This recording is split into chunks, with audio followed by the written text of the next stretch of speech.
Well, here we are. So, what I'm going to do first is go over an overview of the process. Often I find that folks, when they begin the process of trying to change their lives, they'll have expectations that often aren't manageable.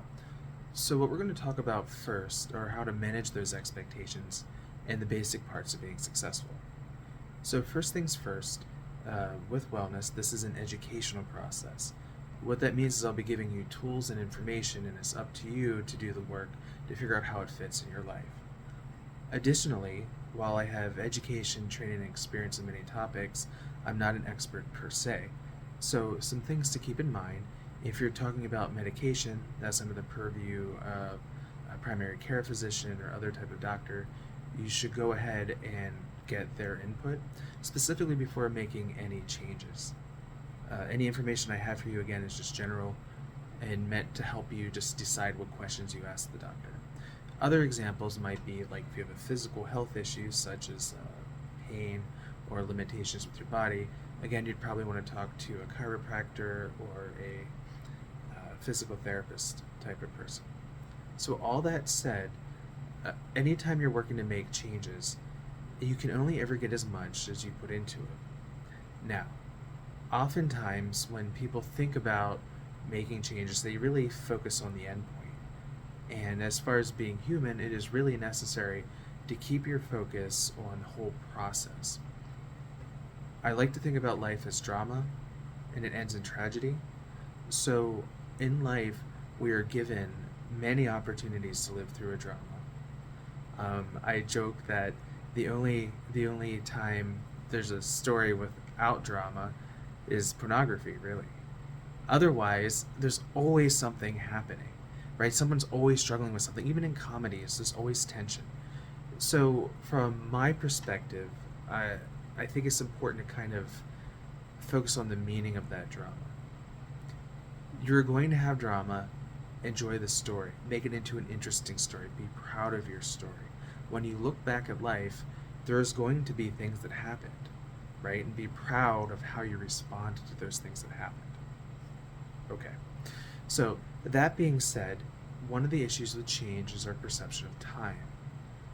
And that comes along with the idea of being a human being. I speak about human being because it's so important. Human is a noun, being is a verb with a very interesting tense. It is a present tense moving into the future. And in this moment is when we have freedom, it's when we can make choices, it's when we can change our lives. So, that being said, we don't actually have the ability to change our past. We do have the ability to change how we think about our past, and we don't have the ability to be at our future yet. And one of the things I would encourage you to remember is when you get to the end of your story, you'll be in your deathbed, and you won't really have time to appreciate it. So, there's two Greek words that have to do with time: chronos and kairos. Now, we know the word chronos in English is very common. It's from chronology. It is the linear sense of time, the literal sense of time. It is noon now, and an hour will be one. This is chronos. I will live to 70 years old. That is chronos. In Greek, they have another word for time, and it's kairos. And it has to do with the quality of time.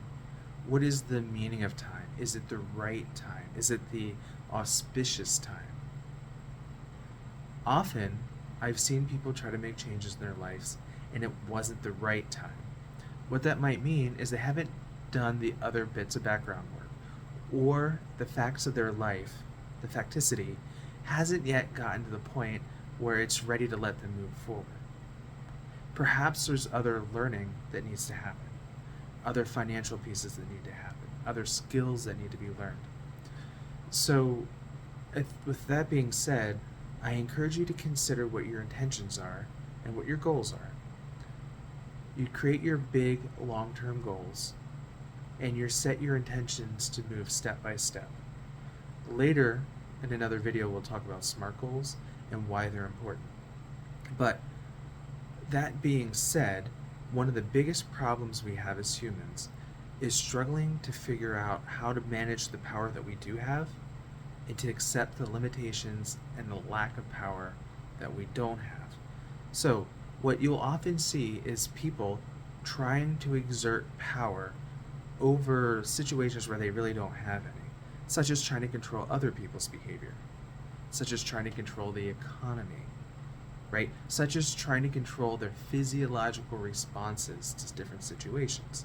Now, what you do have power over is how you choose to interact with other people, how you choose to use your time economically.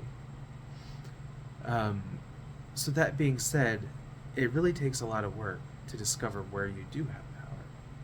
Now, one of the things that I often like to talk about, again with the notion of being a human being, is this idea that I've always held on to about acorns and oak trees. And the reason I say that is as a human being, we're always in a state of becoming. A oak tree and an acorn are the same thing. An acorn exists first, and then through the appropriate time, through the appropriate nurturing, through the appropriate needs being met, it grows into a mature oak tree. So later we'll talk about Maslow's hierarchy, but here's the point. An acorn needs to be planted in the right place, Kairos type thinking, and it needs to be watered at the right time, and it needs to have the right type of soil. It needs the right amount of light. Now, that all makes sense at face value, but what if you were told you were a redwood tree, and you're actually an oak tree? You'll never be tall enough.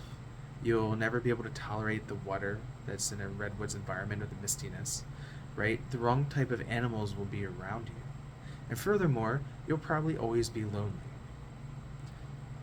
The thing is, when you accept you're an oak tree, you will put yourself in a place where there are other oak trees and you will be comfortable. Additionally, you also have to accept the fact that you are an oak tree and you have to do the work to figure that out. It is not easy. And frankly, it's part of the entirety of our life. And I think that when people talk about midlife crises, one of the things that happens is they give up the stories about who they are supposed to be in order to become who they are.